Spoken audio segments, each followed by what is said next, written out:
भारतीय बाज़ारों में क्या एक लंबे दौर की तेज़ी हो सकती है?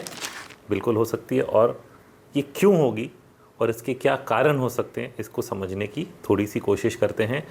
देर is one singular factor which I have been watching, highlighting in different notes and different reports that is critical for this to really happen. So even if you have heard my interactions in the media, you may have heard me mention over again specifically Indian bond market.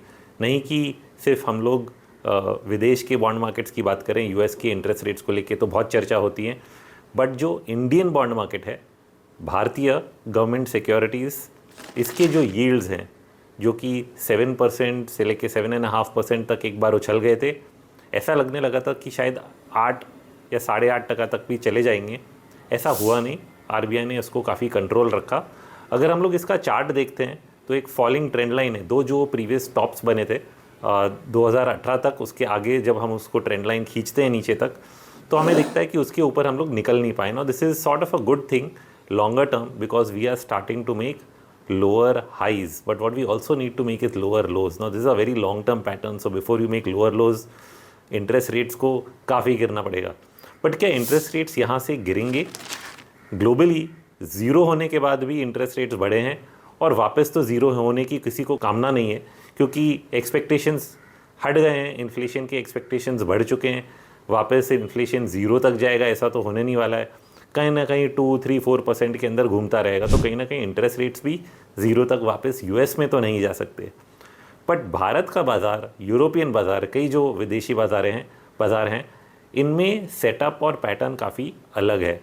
तो inflation Bharat में कम भी हो रहा है, धीरे धीरे ज़रूर हो रहा होगा बट कम ज़रूर हो रहा है, और ये जहाँ तक कम होता जाएगा वहाँ तक जगह बनती जाएगी इंटरेस्ट रेट्स को कम करने की। अच्छा, दूसरी बात ये है कि विदेशी पैसा, मतलब फॉरेन इन्वेस्टर्स का जो पैसा है, foreign institutional investors have not been investing very big in equities, but they have had consistent flows into the Indian debt market. और ये जो नंबर है, इसका एक्सपेक्टेशन था कि ये काफ़ी बढ़ेगा जून जुलाई के बाद, और हम लोग उस फेज़ में हम लोग आ गए हैं जहाँ पर जाके ये बहुत ज़्यादा बढ़ सकता है। और इसका कारण ये है कि दी debt instruments of India, that is the Indian government G-Secs, were actually included in the MSCI indices, and that is going to give it a lot of leverage. A lot of people predicted that maybe $50-100 billion will flow into India just because of that. तो वो एक कारण हो जाता है कि आपके यहाँ काफ़ी लिक्विडिटी आएगी आपके इंडियन डेट मार्केट में, और फिर वो ड्राइव करेगा बॉन्ड यील्ड्स को नीचे। अभी कुछ देर पहले ही आरबीआई ने एक बड़ा सा डिविडेंड दिया गवर्नमेंट को, तो इसका ये भी मतलब है कि गवर्नमेंट बोरोइंग कम करेगी। तो अगर गवर्नमेंट बोरोइंग कम करेगी, बॉन्ड्स मतलब गवर्नमेंट सिक्योरिटीज़ कम इशू करेगी, तो अपने आप इंटरेस्ट रेट्स पे जो अपवर्ड प्रेशर था वो घट जाएगा। तो उसी दिन इंटरेस्ट रेट्स जो हैं, बॉन्ड यील्ड्स जो हैं, वो घटे। अच्छा, आगे जाते हुए क्या करेगा गवर्नमेंट? क्या ज़्यादा बोरो करेगा कि कम करेगा? ये भी एक बहुत ही विशेष सवाल है, इम्पॉर्टेंट सवाल है सबको पूछने के लिए, और इसका जवाब भी ज़रूरी है। अगर आप लास्ट बजट देखें, ज़रूरी एक इंटरिम ही बजट था, बट इंटरिम बजट है तो क्या हुआ? इंटरिम बजट में भी गवर्नमेंट ने अपने जो एक्सपेंडिचर्स हैं उनको पिछले साल से एक धीमी गति से बढ़ाया। मतलब आप सिर्फ केपेक्स देखिए, जिस पे सबकी नज़र है, स्टॉक मार्केट वालों को देखना था कि केपेक्स का एक्सपेंडिचर कितना बढ़ेगा, क्योंकि पिछले साल उन्होंने 30% बढ़ाया, उससे पूरे साल capital good sector, PSU stock सब चले। अब इस साल उन्होंने उस चीज़ को करीब 10% से ही ज़्यादा थोड़ा बढ़ाया है, और इसका मतलब है they are slowing down the expenditure, they want to bring down the fiscal deficit. अब कुछ लोग सोचेंगे कि गवर्नमेंट स्पेंडिंग से ही ग्रोथ आएगी, बट ऐसा सच नहीं है। कहीं ना कहीं आप चाहते हो कि private sector also starts investing in the market, and for that what we call it is animal spirits in the private sector. But animal spirits कैसे आएंगे? ऐसे आएंगे कि जब उनको लगेगा कि हाँ ग्रोथ है, इसके लिए हमें एडिशनल एक्सपेंडिचर करना चाहिए, और ये एक्सपेंडिचर हम इसलिए कर पा रहे हैं क्योंकि बाज़ार में पैसा सस्ते भाव में मिल रहा है, that is interest rates come down and you are able to borrow at lesser rates and plan for further capital expenditure. So private sector spending and expenditure actually will pick up significantly only when interest rates come down, and that is where governments borrowing less and spending less is a huge benefit actually indirectly for the credit sector. because now they will not be the ones crowding out everybody, and they will all allow others to participate in the growth phase to invest and expand. So this is how the roadmap is going to be going forward. It always starts that way. If you go back and look at 2000, 2001 under Vajpayee rule, he had borrowed a lot and started spending. The debt to GDP ratio of the government, the public sector debt, had gone up to almost 92%. And then उधर से वो धीरे धीरे कम होता गया. कई सालों तक हम लोग सुन रहे थे डेफिसिट कम करना है, डेफिसिट कम करना है, you know, and we are only hearing that one number which is fiscal deficit, which is as a percentage of GDP, कुछ 6% है, 5.5 करना है, and so on. Eventually इस चीज़ का इम्पैक्ट ये हुआ कि 10 सालों में या 15 सालों में that number slowly came back down to 75, 72, 67, 65. I think almost it came down to 63% if I'm not wrong, just before COVID. COVID ने वापस गवर्नमेंट के हाथ उठाए कि भाई आपको खर्चा करना पड़ेगा, इकोनॉमी को थोड़ा बचाना पड़ेगा, and the number went back above 85%. So now once again somewhere after the government has put its foot into the economy, it is time that it takes a slight step back and allows the private sector to participate, and that is how the private sector capex cycle would really pick up. Infrastructure spending by corporations would pick up, but low interest rates also fuel consumption. That means the public at large is able to borrow at lesser rates, buy things like cars, houses, real estate, that demand also picks up. So there are a couple of good rub-off effects overall for the economy when interest rates actually come down. Now this thing we have seen around the West, we have seen interest rates go down significantly in US, Europe, and that drove a lot of the spending boom and the economic boom in those countries. तो उसी तरह का कुछ boom क्या भारत के बाज़ार में भी आ सकता है, और मैं कह रहा हूँ ज़रूर आ सकता है. आप सिर्फ इंडियन जीसेक यील्ड्स को देखिए. अगर आते हुए बजट के बाद आपको साफ साफ नज़र आ रहा है कि ये जो यील्ड्स हैं 7% या 6.9% के नीचे हैं, 10 ईयर गवर्नमेंट सिक्योरिटीज़ की जो यील्ड्स डेली रिपोर्ट होते हैं वो अगर 6.9% के नीचे घूमते हुए नज़र आते हैं, तो आप समझ लीजिए कि भारतीय बाज़ार में एक सस्टेन्ड बुलिश फेज़ कई सालों तक चलने वाला बन सकता है. And that is what will drive huge multibagger move for the index itself. अभी इंडेक्स ये हर साल 10-15% ही चल रहा है. It is not making the kind of big moves that we have really seen in the last bull market, जहाँ हर कपल ऑफ ईयर्स में हम देखते थे कि इंडेक्स कहीं ना कहीं डबल हो सकता है.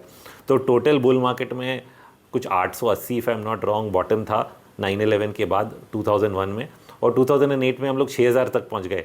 इतनी बड़ी जो एक फेज़ है, इतना बड़ा जो एक फेज़ है बुल रन, बुलिश फेज़ कई सालों का, वो इसी तरह डेवलप होता है. अभी धीरे धीरे हम लोग अगर कोविड लोज से भी पकड़ें, 7000 का निफ्टी, 7500 का निफ्टी था, वहाँ से कहीं ना कहीं हम लोग 21000 तक तो पहुँचे ही हैं. So it's almost already 3 times that we have covered. So it's not a small amount, but it's taken slightly longer than previous bull markets. But the point is, इस तरह की तेज़ी क्या आगे भी चल सकती है? क्या यहाँ से भी इंडेक्स उतना ज़्यादा बढ़ सकता है? और उसके लिए कुछ मैक्रो ट्रिगर ज़रूरी होते हैं. मैक्रो ट्रिगर्स में होते हैं वॉलेटिलिटी, जो कि हमारे की इंडिकेटर्स हैं. करेंसी, बॉन्ड मार्केट, इक्विटी, सबकी वॉलेटिलिटी घट चुकी है. इसमें हम लोग रिस्क काफ़ी नहीं देखते हैं. 1-2 दिन से ज़्यादा बाजार उछलता या गिरता नहीं है. धीरे धीरे ये बाजार जो है अपने अपने डायरेक्शंस में चलते जा रहे हैं. तो low volatility is a very good factor. Valuations भी हाई लग रहे थे और हैं कुछ सेगमेंट्स में, बट ओवरऑल जब हम लोग निफ्टी वैल्यूएशंस देखते हैं तो कहीं ना कहीं क्योंकि अर्निंग्स ग्रोथ हुई है, निफ्टी के वैल्यूएशंस 21-22 टाइम्स पे ही हिस्टोरिकल बेसिस पे अटके हुए हैं. वो बढ़ नहीं रहे. मतलब मार्केट जो है इतने तेज़ी से नहीं बढ़ रहा है कि वो ओवर वैल्यू हो जाए. जितना बाजार बढ़ रहा है उतना ही जितनी अर्निंग्स ग्रो हो रही हैं. तो नेट पी रेशो वहाँ का वहीं पड़ा हुआ है. तो ना वो घट रहा है ना वो बढ़ रहा है. बढ़ जाता तो शायद बहुत ही ज़्यादा ओवर वैल्यू हो जाता. So it is arguable that the glass is half empty and half full, क्योंकि इन वैल्यूएशंस पे और स्पेशली अगर हम लोग फॉरवर्ड अर्निंग्स देखें तो you are somewhere in between, you are in the mean और the median of the valuation chart of the last 10 years for the index. ठीक है. इनफैक्ट 20 years 2000 से हमारा डेटा है स्ट्राइक पे निफ्टी का पीई वैल्यूएशन पे, और उस पर आप देख सकते हैं बिल्कुल सेंट्रल लाइन के आसपास ही चल रहा है आजकल. दैट इज़ द मीन और median of the entire time period, मतलब 0 स्टैंडर्ड डिविएशन पे. तो कहीं ना कहीं जब भी बहुत ज़्यादा तेज़ी होगी और लोग बहुत ज़्यादा उत्साहित होंगे तो +1 या +2 स्टैंडर्ड डिविएशंस तक भी ये इंडिकेटर जा सकता है. इतनी जगह ऊपर भी है. अभी आप ये भी कह सकते हैं कि इतनी जगह नीचे भी है, बट बाज़ार में तेज़ी का माहौल है. Earnings are growing, GDP is growing. तो इसमें ये एंटिसिपेट करना कि पी रेशियो बिल्कुल बॉटम एंड तक चला जाएगा, वो थोड़ा गलत हो जाएगा. वो इस समय पे होता है जब बहुत ज़्यादा मार्केट में लिवरेज हो जाता है. अब लिवरेज कुछ हद तक था, कुछ हद तक है, बट बाज़ार उस चीज़ को कहीं ना कहीं अब्जॉर्ब कर लेता है हर टाइम पे। हमने जैसे देखा कि जनवरी महीने में भी मुझे लग रहा था कि कहीं ना कहीं पोजीशनिंग क्या बहुत ज़्यादा हो गई है। फ्यूचर्स ओपन इंटरेस्ट जो है बाज़ार में इंडेक्स के मुकाबले काफ़ी बढ़ गया था, करीब ऑलमोस्ट 18 टाइम्स तक बढ़ गया था। तो ऐसा लगता है कि हाँ भाई लीवरेज कहीं ना कहीं ज़्यादा है। पर लिक्विडिटी जो इतनी फ्लो हो रही है, जो करंट फेज़ में आ रही है रिटेल इन्वेस्टर्स की, ये इस चीज़ को मैनेज कर रही है कहीं ना कहीं। तो हम लोग बैक एंड फोर्थ जाते हैं, और मैं बैक एंड फोर्थ जब जाता हूँ मैं एक ही चीज़ को देखता हूँ कि इंटरेस्ट रेट एनवायरनमेंट क्या है। तो जब तक इंटरेस्ट रेट्स जो हैं ऊपर की तरफ चलने की कोशिश कर रहे थे, ज़रूर मैं डरता हूँ और मैं सोचता हूँ कि हाँ ठीक है, इस समय पे करेक्शन आने की ज़्यादा संभावना है, कहीं ना कहीं पी रेशो कम भी हो सकता है, क्योंकि हाई इंटरेस्ट रेट्स पे आप हाई वैल्यूएशंस को जस्टिफाई नहीं कर सकते हो। बट जहाँ इंटरेस्ट रेट्स घटने लगे, अपने आप वैल्यूएशन के जो मॉडल्स हैं लोगों के, जो फंडामेंटल एनालिस्ट करते हैं, उसमें इंटरेस्ट रेट्स एक बहुत इंपॉर्टेंट कंपोनेंट है, जिसके कि आपका जो रेट है, जो क्या कहते हैं मल्टीपल्स हैं, वो सेट होते हैं। तो अगर आप इंटरेस्ट रेट्स को बहुत ज़्यादा कम कर देंगे तो मल्टीपल्स अपने आप एक्सपैंड हो जाते हैं, कई एक्सपोनेंशियली एक्सपैंड होते हैं। तो इसलिए इंटरेस्ट रेट का ट्रेंड ज़रूरी है, और इसी चीज़ को आप ध्यान में रखें, क्योंकि 23,000 से लेके 30,000 या उसके ऊपर का जो जर्नी है, जो निफ्टी को लेनी हो, यहाँ से अगर बहुत ही ज़्यादा उससे भी ज़्यादा बढ़ना है, तो उसके लिए लो इंटरेस्ट रेट एनवायरनमेंट बहुत ही इम्पॉर्टेंट पैरामीटर रहेगा, जो कि रोल प्ले करेगा इस चीज़ के होने में, क्योंकि इससे ओवरऑल जो इन्वेस्टमेंट स्पेंडिंग जो ज़रूरी है इकोनॉमिक ग्रोथ के लिए, वो सर्टेन हो जाएगी। तो इस मेट्रिक को देखते रहें। आई थिंक बजट बहुत ही इम्पॉर्टेंट इवेंट रहेगा इस मामले में, क्योंकि ना ये हम लोग को कुछ डायरेक्शन देगा सेक्टर्स को लेके, बट हमें ओवरऑल स्पेंडिंग एनवायरनमेंट बताएगा कि ग्रोथ है, बट ग्रोथ में क्या बहुत ज़्यादा गवर्नमेंट इन्वॉल्वमेंट है, कि कहीं ना कहीं कॉरपोरेट सेक्टर का इन्वॉल्वमेंट अभी बढ़ने वाला है।